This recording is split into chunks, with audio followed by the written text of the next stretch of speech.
We never knew then why we were so much more. Indeed, before them, we never knew. As we progressed past the information era, we slowly but surely overcame the failings of politicians, the greed of corporations, and the horrors of poverty. It wasn't utopian, but it was a start. And that's always all we've ever needed. We slowly colonized our home system, beginning with Luna and Mars. At first shoddy and prone to malfunction permahabs, then underground cavern cities on both worlds. Before long, these worlds held multiple thriving metropoli beneath their surfaces. People living and working to harvest the rare natural resources of these planets.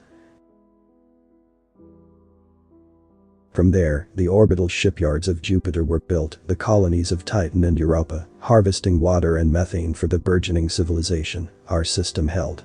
And eventually, we broke out of Sol and found something new. We found life. Tau Ceti system. An established wild ecology of radial lifeforms that functioned on their own rules. Yet to us, it was a paradise, except for the lower gravity that caused every colonist to have to take calcium supplements and rigorously exercise, like the Martian and Lunans. No geological instability, no tsunamis, volcanoes, hurricanes, tornadoes, none of that. The entire world seemed perfect. Except there was something strange. Tau Ceti's life all seemed fragile compared to us. The animals and plants would simply break under any harsh duress by one of us. A kid able to break their bone analogies as easily as a dried twig. And moreover, while our biochemistries prevented any disease interactions, plant life from Earth proved to be wildfire to the planet. The native plant life was similar to Earth plants in a woodier cellulose-like exterior, but more like fungi in a soft, spongy inner layer. Plants would outcompete them, growing faster under the light gravity and even taller than the natives in some cases. To this day, we're still trying to rein in plant life that went wild on the planet. Not to mention the rad infestations feeding off the wild grain and killing small fauna as competitors. We settled, condoning off ranges for the native life, while we tried to bring little pieces of Earth to our new home. Yet the question burned even brighter now. Are we alone in the universe? That question was answered. We weren't alone, there was other life, proven by the first picked captures of a generation ship. Kid born on Mars, holding the god-forsaken offspring of a salamander and a starfish that didn't even have the musculature to bite through our skin. Are we the only true thinkers? Well, that was our new million-gal cred question. We explored more, finding more barren systems we would harvest mineral, water and solar wealth from. Yet, we never found intelligence. Not true intelligence. Smartest thing we ever found looked like a mix of a beetle and a chihuahua that lived in troops and showed minor empathy. In the meantime, these established systems set up the Terran sphere, sort of like the UN still on Earth, just with a lot more say than that rinky-dink little government buildings they've got in New York now. And in the face of a lack of intelligence, a small group of businessmen decided that if humanity could not find intelligence, they would create it. They began with your average chimp. Not much work went into the editing of the genes, just enough push towards intelligence that the first of the chimp were born. Now, don't bring this up to any of them, they get a little offended. You think humans are strong, you haven't seen an angry chimp rip the arms off a damn bracken while it's charging through the snow at you.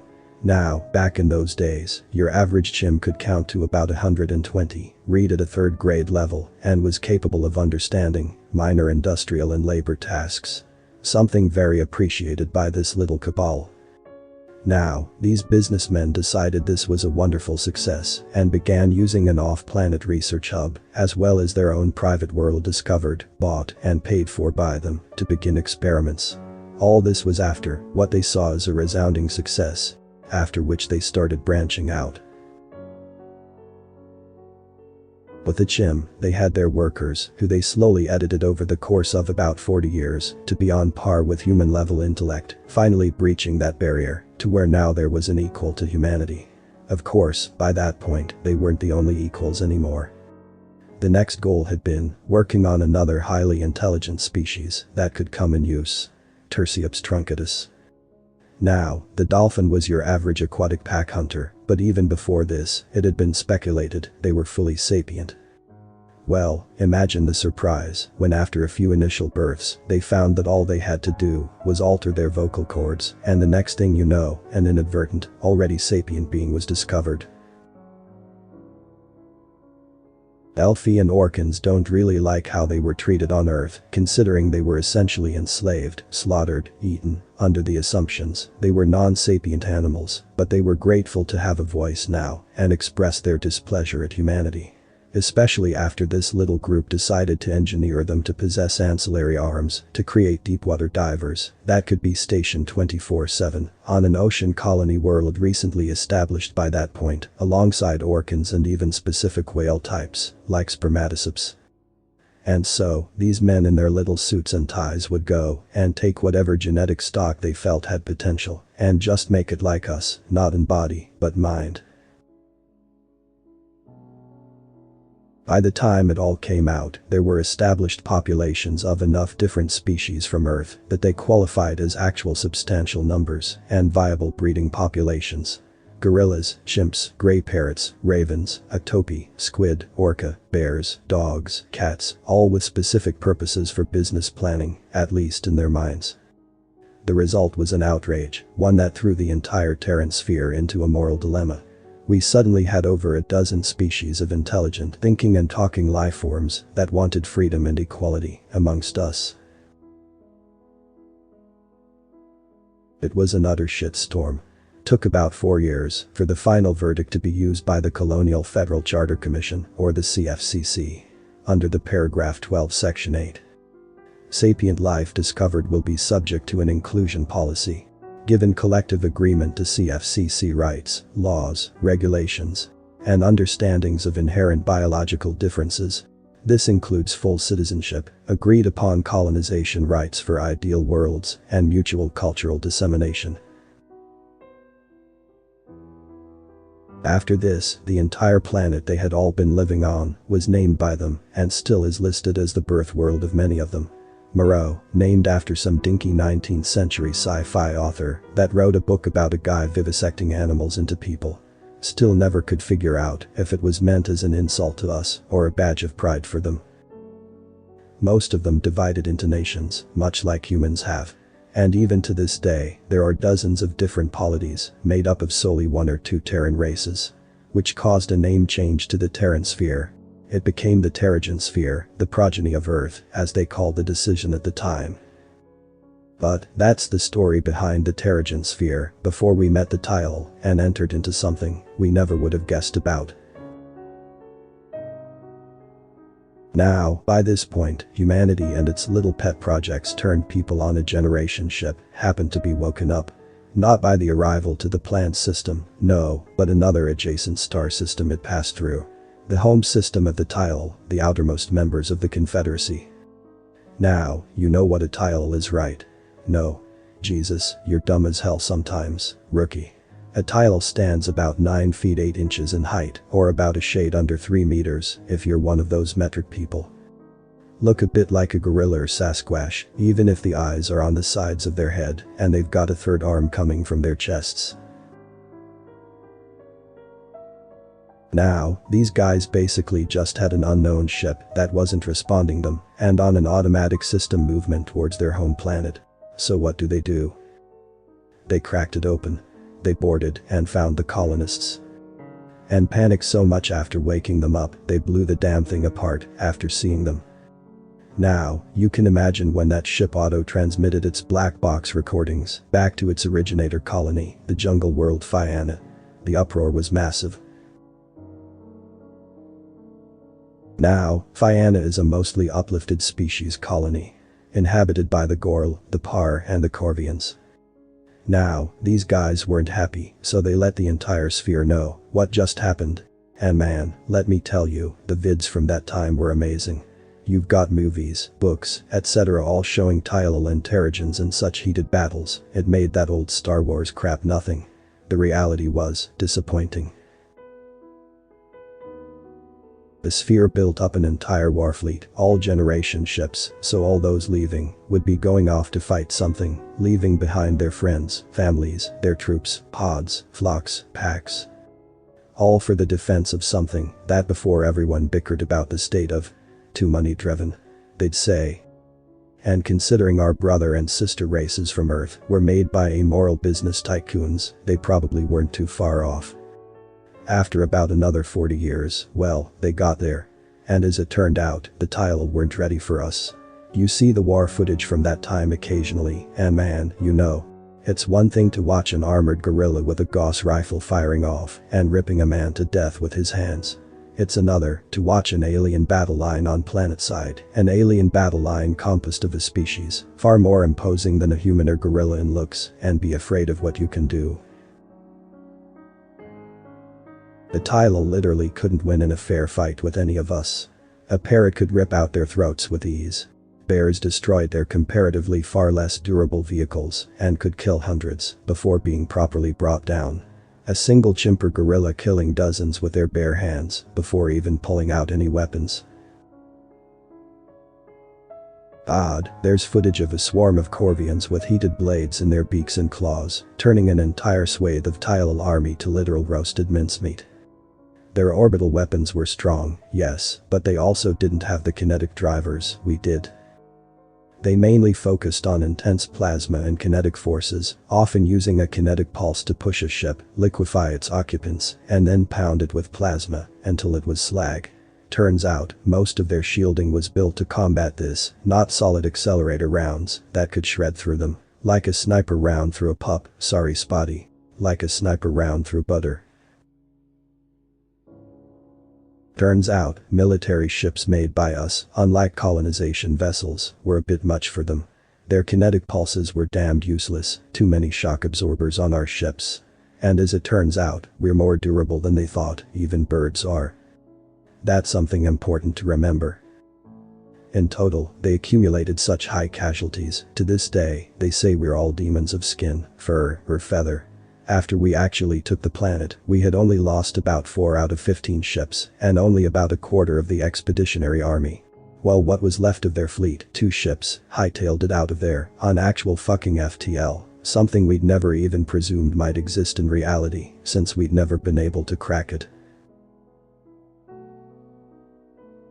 And we finally learned what was up after the terrified civilian populace of their planet was finally able to talk to us, after several paralinguistic specialists decoded their language for our use. Let us break into their translators and add our own language ciphers to them. Because, unbeknownst to us, we were a statistical anomaly. We shouldn't have existed, even able to get off our own planet without annihilating ourselves. We came from a world where the gravity was crushing, the ecology was vicious, and even the planet itself was trying to kill life. Called us Hellworlders. There was a few sniggers at that the old humanity fuck yeah, people were actually right about that, humans being something different. But turns out, in the eyes of the galaxy, we would be different in another way. About several weeks later, when a much larger fleet composed of more Tile ships, as well as dozens and dozens of other far different vessels that could only be other species. Talks were tense for a while, nearly spilling into open conflict, but after the entire blowing up a colonization ship of Hellworlders unprovoked after they accidentally entered your system, defense was thrown up, the reaction was understood. After talks, the Tile were no longer occupied, and the Terran sphere was asked to join the Confederacy. We declined after looking over their laws. Quite restricting, but there was a particular note that stuck in the craw of many. Now, humanity, when we were first no longer alone, when we uplifted all those different species, we didn't know it, but we had broken about a dozen different Confederate laws. And if we were to join, our partners in the Terragen sphere would have to subject to biopogroms to return them back to a naturalized state. Now, as you can imagine, this did not go over well. I believe it was said that the Orcan Moreau magistrate nearly clamped his jaws around the head Confederacy diplomatic agent in rage at hearing that. And so, in the end, no, we didn't join the big alien UN that really just wants peace amongst the galaxy. No, we just headed off in the opposite direction, expanding that way, while our neighbors looked at us in worry. Yeah, we trade, we mingle, yeah. But they fear us, instinctively. Not just humans, but all of us. Because now, there's not just humanity, a statistical anomaly in and of itself, but now, there were over a dozen different species of Hellworlders. With independent nations that could annihilate entire swathes of their worlds, if even several large troop transports made it to their planets. They still belittle us occasionally, or act as if we're in the wrong, for keeping our little creations, and calling them equals. You know what I say. No one likes being told what to do for long. Chims didn't, Gorls and Delphi didn't from the first day. Orcans look at us as both friends and slavers, for shit like SeaWorld, that happened a few hundred years back. Dogs, they still love us, for all the ethical controversy that caused, that hasn't changed. But they hate aliens, something about them really messes with their aggression towards the other when it isn't recognizable. Most are more like humans, ambivalent, or rather uncaring of the Confederacy, due to their own agendas and goals. You know what I say. I say they all secretly love us after what happened. They were facing the option of a second slavery, and humanity as a whole refused it. Not out of being told what they can or can't do, like the aliens like to say. But because we made these guys. They didn't ask to be given intelligent thought or feelings like we've got. So we've got an obligation to help them, do what we can for them, help them out of the pitfalls we fell into. We never had that, and I think it's something they didn't expect. Our partners never expected it, and I think it won us more respect and admiration because it meant we would protect them now, no matter what. You know why I'm telling you all this, rookie. You hear that drumming? That's the Gorlin Chim Troop Clades, readying up with Ursini bruisers. That deep sonorous clicking.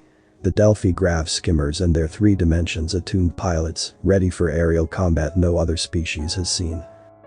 That chirping and squawking. Par and Corvian soldier flocks, crying their praises to their ancestors. So, you understand what we're doing today. You're gonna take that gun, you're gonna join up with the Orcan war swimmers, and you're gonna go kick some alien ass on some bugs who thought they could glass a planet just because they didn't like we were close to their territory. And buddy, they're Confederates, you know what that means. Time for the galaxy to see what war is truly like for Terragens. The author's name and the link to original text is in the description. Consider tapping the thumbs up and pressing the subscribe button if you enjoyed this video.